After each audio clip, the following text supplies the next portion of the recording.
Beshem Ha'af, Ve'aben, Ve'ruah HaKodesh, Ha-Elohim Echad. Di dalam nama Bapa dan Putra dan Roh Kudus, Allah yang Esa. Amin. Shalom, selamat pagi. Kali ini saya akan membahas kata yang hanya satu kali disebut dalam Alkitab di Yesaya 34 ayat 14, yaitu lilit. Karena disebut hanya sekali, maka kata ini disebut sebagai hapax legomenon. Kata lilit yang sebenarnya adalah nama bagi sejenis spesies burung hantu, owl. Namun kemudian kata lilit banyak berkaitan dengan hal-hal dalam mistisisme Yahudi. Jadi di masa kemudian kata lilit dikenakan kepada semacam hantu cewek dalam legenda Yahudi. Mungkin bisa kita bandingkan dengan kisah-kisah semacam Sundel Bolong dan Kuntilanak. Dan ini tentu saja sama sekali tidak ada hubungannya dengan keimanan Kristen. Namun karena ada banyak orang yang bertanya mengenai sosok Lilith ini, baiklah saya jelaskan. Sebelum kita mempelajari kata Lilith yang Alkitabiah, kita pahami dulu kata Lilith yang sudah melegenda dalam legenda-legenda mistik Yahudi Askenazi atau Yahudi Eropa atau Yahudi berkulit putih. Nama Lilith dikenakan kepada legenda witchcraft, ilmu sihir pada zaman kuno. Sebelumnya, selama 4.000 tahun, nama hantu perempuan Lilith telah mengembara di bumi sebagai sumber imajinasi mistis para penulis, para seniman, dan penyair-penyair Yahudi. Asal-usul mitologi ini sebenarnya tidak jelas. Mungkin sejak demonologi Babilonia, di mana nama Lilith dianggap sebagai persamaan bagi istilah kuntilanak atau she-vampire, sebagai penghisap darah anak-anak yang menjadi momok bagi ibu-ibu hamil dan anak-anak. Kuntilanak Lilith ini menjadi objek jimat dan mantra yang digunakan untuk melawan kekuatan jahat darinya. Kemudian legenda Lilith selanjutnya bermigrasi ke dunia orang Het kuno, juga Mesir, Israel, dan Yunani. Nama Lilith hanya tampil satu kali dalam Alkitab sebagai nama burung hantu atau black owl, dan ini digunakan sebagai alegori dari iblis hutan belantara yang dijauhi oleh Nabi Yesaya.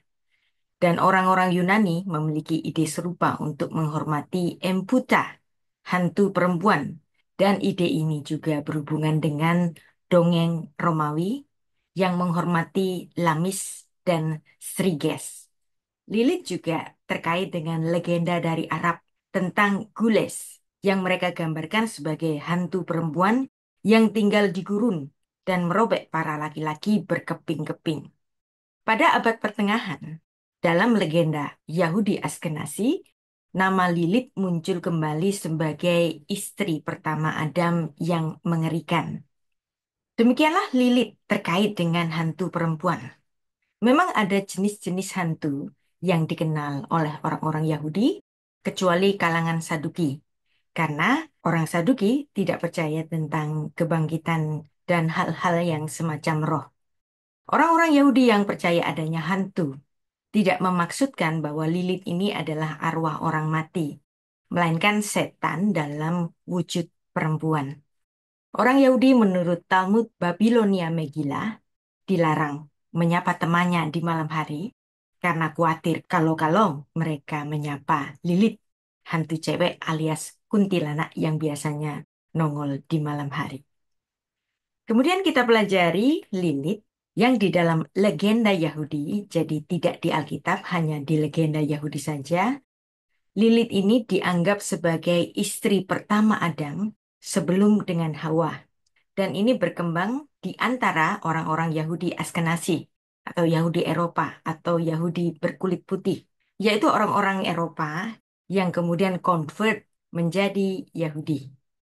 Ada sebuah literatur Yahudi, The Alphabet of Ben Sira, yang diperkirakan ditulis pada abad pertengahan dan dicetak di Berlin pada tahun 1858. Selanjutnya, versi kitab The Alphabet of Ben Sirach ini terdapat versi yang berbeda dan itu ditemukan di Budapest dan diterbitkan di Wina pada tahun 1926. Kitab ini menulis kisah hidup dan petualangan Ben Sira di istana Nebukadnezar, Raja Babel. Beberapa cerita dalam kitab ini adalah dongeng dari cerita rakyat yang mengandung unsur-unsur satiris di dalamnya. Misalnya, literatur ini menulis Lilith ini adalah istri pertama Adam. Dan karena Adam dan Lilith terus-menerus bertengkar, bahkan bertengkar masalah seksual dari keduanya, dituliskan bahwa Lilith sangat dominan dalam masalah hubungan seksual mereka. Dan Adam dan Lilith ini dituliskan telah memiliki anak-anak. Dan kemudian Lilith memutuskan untuk meninggalkan Adam. Tetapi ketika para malaikat menemukan Lilith ini di Laut Merah, mereka tidak dapat meyakinkannya untuk kembali kepada Adam. Dan mereka juga tidak dapat memaksanya untuk mematuhinya. Akhirnya sebuah kesepakatan aneh terjadi di mana Lilith berjanji untuk tidak melukai anak-anak yang baru lahir jika mereka dilindungi oleh jimat dengan nama-nama tiga malaikat yang tertulis di dalamnya. Sehingga kisah tentang Lilith pada literatur ini adalah kisah mengenai seorang istri yang memberontak kepada Tuhan dan juga kepada suaminya. Sehingga kemudian Lilith dikutuk menjadi semacam hantu perempuan, kuntilanak. Kemudian dikisahkan Lilith yang telah melarikan diri dari Taman Eden menuju Laut Merah itu, di mana menurut legenda ini dia kawin dengan iblis dan kemudian melahirkan anak-anak setan yang mengerikan. Tuhan mengirimkan tiga malaikat untuk membawanya kembali dan dia menolak mereka. Ketika Lilith dihukum dengan membunuh 100 anaknya, setiap hari Lilith bersumpah untuk menjadikan teror bagi semua keturunan Adam. Lilith kemudian menjadi semacam kuntilanak, vampir perempuan yang terbang di malam hari yang menyebabkan laki-laki muda yang belum menikah kerasukan dirinya dan membunuh bayi-bayi saat tidur di malam hari. Pemuka Yahudi rabbinik Rambam, Rabbi Moses ben Maimun, memandang kisah Lilith istri pertama Adam sebagai kisah yang sesat. Dan semua literatur mengenai Lilith sang kuntilanak ini adalah tulisan yang sesat. Meskipun kalangan Yahudi lainnya, misalnya kalangan Yahudi Askenazi Mistasidik pada abad ke-12 sampai ke-13, juga seorang pemimpin yang bernama Joseph ben Uziel yang memandang kebenaran isi dari literatur mengenai legenda Lilith ini. Jika Rambam menolak literatur dongeng ini, yang memang demikianlah literatur ini adalah dongeng, bagaimanapun kisah dongeng tentang Lilith ini tidak sesuai dengan isi Alkitab Kejadian pasal 1 sampai pasal 5. Dan yang kedua, kita mempelajari rujukan mengenai Lilith yang berbeda dengan kisah mistis Yahudi Askenazi yang sudah kita pelajari tadi. Lilith hanya satu kali ditulis di dalam Alkitab. Dan ini termasuk dalam kategori hapak legomenon. Artinya kata yang hanya satu kali di dalam Alkitab, yaitu dalam Yesaya 34 ayat 14 saja. Kata Ibrani Lilith berjenis nomina perempuan, berasal dari kata lail, artinya malam. Menurut Yesaya 34 ayat 14, Lilith adalah sejenis spesies burung hantu, yang dimana Lilith ini dapat juga bermakna secara alegoris untuk menyebut roh-roh jahat. Kita baca Yesaya 34 ayat 14. Di sana berpapasan binatang gurun dan anjing hutan, dan jin bertemu dengan temannya. Hantu malam saja, yaitu Lilith, ada di sana dan mendapat tempat perhentian. King James menerjemahkan Lilith dengan The Screech Owl, sejenis burung hantu. Kita baca bahasa aslinya. Ufageshu siyim et iyim vesyair al re'ehu yikra ahsyam hirgia Lilith umat salah manoah. Beberapa peneliti Alkitab berpendapat bahwa Lilith yang digunakan dalam Yesaya 34 ayat 14 ini sebagai salah satu makhluk yang berkeliaran di reruntuhan Edom. Dan ini memaksudkan sejenis burung hantu yang nama ilmiahnya adalah Megascope asio. Nama Megascope asio ini kemudian digunakan untuk Strix, burung-burung hantu coklat. Jadi, kita dapat melihat maksud Lilith dalam Yesaya 34 ayat 14 bisa dimaknakan secara harfiah bahwa itu merujuk kepada sejenis spesies burung hantu, bisa juga dimaknakan secara alegoris terhadap roh-roh jahat. Mungkin dari pengertian inilah berkembang legenda-legenda mengenai hantu cewek kuntilanak atau sejenis sundel bolong dalam legenda mistisisme Yahudi. Apa yang dituliskan dalam Yesaya 34 ayat 14 ini banyak menginspirasi seniman-seniman dunia yang juga terpengaruh pada legenda Lilith ini. Misalnya pada diri Michelangelo. Tampaknya seniman pada zaman Renaissance ini, yaitu Michelangelo, terpengaruh dengan legenda Lilith sebagai hantu perempuan. Seniman ini menggambarkan Lilith sebagai setengah wanita, setengah ular, yang melingkar di sekitar pohon pengetahuan baik dan jahat. Michelangelo menggambarkan Lilith sebagai ular yang digambarkannya pada langit-langit Kapel Sistina atau Sacellum Sixtinum. Bahwa Lilith kembali ke Taman Eden untuk merayu Adam dan Hawa untuk berbuat dosa. Kemudian makan buah pengetahuan baik dan jahat. Dan di sini Michelangelo menggambarkan ular sebagai perempuan pelacur yang menghasut dan menggoda Hawa. Legenda Lilith ini di kemudian hari juga dipakai oleh seorang penyair Inggris, Dante Gabriel Rossetti, yang menggambarkannya sebagai perempuan yang cantik, rambutnya yang mempesona, yang berwarna emas. Pada sekitar abad ke-20, Lilith kemudian digunakan sebagai lambang gerakan feminisme yang mendobrak dominasi Adam.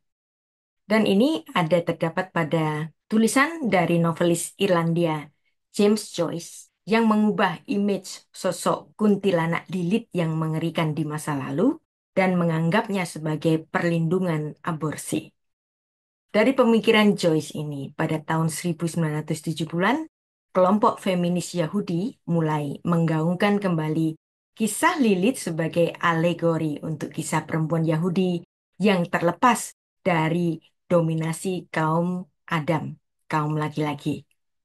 Dan Lilith digambarkan oleh kelompok feminis ini sebagai sosok yang berani lepas dan menceraikan dirinya dari Adam.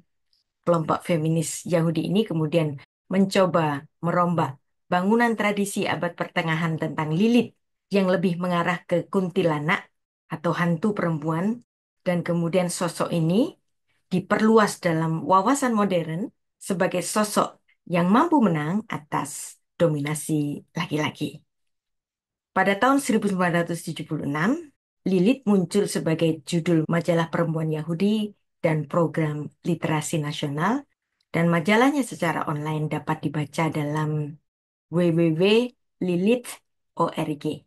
Golongan feminis modern lainnya merayakan perjuangan sosok Lilith yang berani untuk memerdekakan diri dari Adam yang digaungkan oleh kaum feminis Yahudi itu dalam sebuah festival musik tahunan, dan kemudian mendonasikan keuntungan konser musik ini ke tempat-tempat penampungan perempuan yang teraniaya dan lembaga penelitian breast cancer yang disebut dengan Lilith Fair.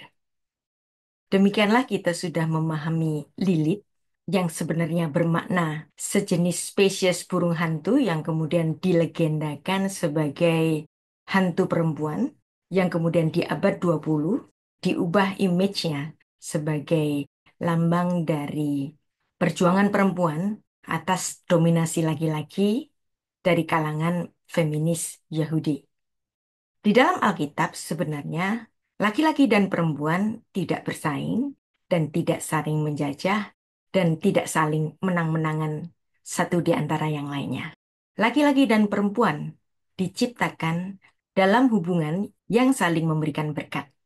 hubungan laki-laki dan perempuan dalam rumah tangga adalah satu kesatuan yang diberkati Allah sejak di Taman Eden. Dan ini adalah tatanan Alkitab sejak mulanya.